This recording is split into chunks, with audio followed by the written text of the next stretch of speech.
As we know, December is the seasonally strongest month of the year. But interestingly, demand indexes in the Wall Street have been slowing down in the past week. So how do you see the volatility in the U.S. stock market? Do you think the Santa Claus rally will happen in this year?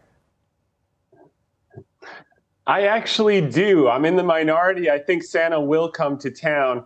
I do think we have to keep in mind that the S&P 500 was up over 16% from the October lows going into December. So we had a very big rally going into early December. And then we've given back since the Fed about 5%. So they definitely talked the market down. I think what you're going to see here is the seasonal strength that often happens. The first half of the month of December is often weak. The second half tends to be strong. And I do think that Santa may kick the Grinch out of his sleigh. The Grinch is trying to steal all the presents, but I think Santa will prevail. And I do think you'll see some bid into the end of the year. Positioning is simply too bearish, Sasa. You have cash levels for institutional managers currently at the levels of the pandemic lows in 2020 and also the March 2009 lows of the great financial crisis. And usually when you see positioning get that extreme and that bearish, no one's positioned for any good news. And I think as the bid starts to come in the second half, as it does seasonally, managers will buy into year end. And the second half of December should be a lot better than the first half, which was pretty weak with all of the hawkish talk from the Fed. Okay, so you are still optimistic that Santa will come to town. Thomas, as we know, if we're looking at even the Fed already hiked the interest rate, the yield on the benchmark 10 years U.S. Treasury is still appealing. Is that a signal of portfolio rebalancing from stock market to Treasury? Yeah, well, I think people are really overweight. As a matter of fact, they're more overweight bonds to stocks than they've been since March of 2009. And usually that is not sustained. I think when people are flocking into the 2-year Treasury, it's yielding 4.18%, which sounds like a big deal. But when you consider net of inflation, it's a negative yield. I think as more and more people move into equities following the seasonally weak period in early December and start to buy into the end of the year, more and more managers are going to have to put some of their cash to work and come out of their bearish position. Just to give you an idea, the AAII bearish percent survey, this measures retail sentiment, only 24.7% are bullish. Historically, that coincides with near-term bottoms in the market. I think when you look at cash positioning, when you look at expectations for a recession, they are the highest since April of 2020 and March of 2009. And if you remember those 2 months, they were right to be worried about a recession, but the bottom of the stock market was already in. So even if you think the economy is going to get a little bit softer in 2023, which we do think that the stock market priced in a lot of that pain in 2022, and it's the time to be selectively buying high-quality businesses that have been marked off, in many cases marked down 50% and more, and there's opportunity moving forward. We also think that the biggest opportunity in 2023 and 2024, as the dollar starts to weaken, are going to be in emerging markets.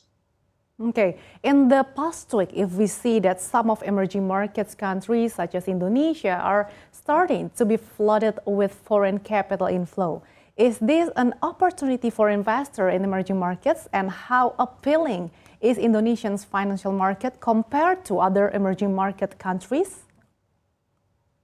Yeah, well, I think this is the biggest opportunity moving forward, Sasa, both Indonesia and emerging markets as a whole. If you look at the basket, emerging markets are trading at 15-year-ago prices. They're trading at 2007 prices. When you consider the amount of GDP growth, that doesn't make a lot of sense. Now, historically, emerging markets trade opposite to the US dollar. So when the dollar stops going up, as it did just 2 months ago, and it also did in 2002, 2009, 2016, and 2020, what you see is these very, very aggressive rallies in the emerging markets basket after a period of long depression. Like emerging markets have been in a long depression, I think we're going to see a big rally. If you look at 2002 to 2007, you saw a 480% rally in emerging markets after the dollar started to weaken. The same thing happened in 2009 to 2011, 189% rally in emerging markets.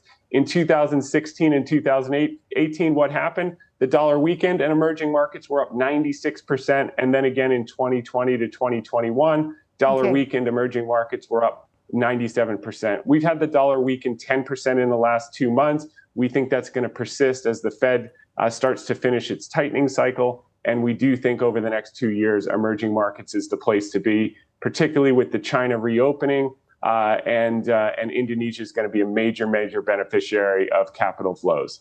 Okay. Last but not least, just in a brief, Thomas, what our investors can expect navigating the markets in 2023? Yeah, I think the biggest thing that market participants should start to do is really pay close attention to emerging markets and start to get some allocation there. Because as that dollar weakens, money's going to move in. I think most strategists and analysts are underestimating the impact of the abrupt reopening that we're seeing in China. There will be some fits and starts because obviously they're going from zero to fully open overnight. So you're going to see a lot of people infected in the short term and coming out of work in the short term because they'll take a few days to a couple of weeks to feel better. But as we look out 2 and 3 months, all of that GDP is going to come back online. And if you look at the meeting last week, they set their GDP target for 2023 at 5%. And they're going to really focus in on the internet platforms and driving consumption. And if you consider that they're the largest weight in the emerging markets index, as China starts to do well, all of emerging companies are going to do well because those capital flows are going to come into the emerging markets basket, and companies like Indonesia, the world's 3rd largest democracy, are going to get a tremendous amount of those flows. So I would be focused on, if you're not allocated to emerging markets, China, Indonesia, some of the fast growing Asian countries, you're going to miss out in 2023, 2024 is our view. And as price starts to go up, opinion follows trend. You're going to see more and more institutions coming back into emerging markets. And I think we can expect a multi-year bid for those assets moving forward.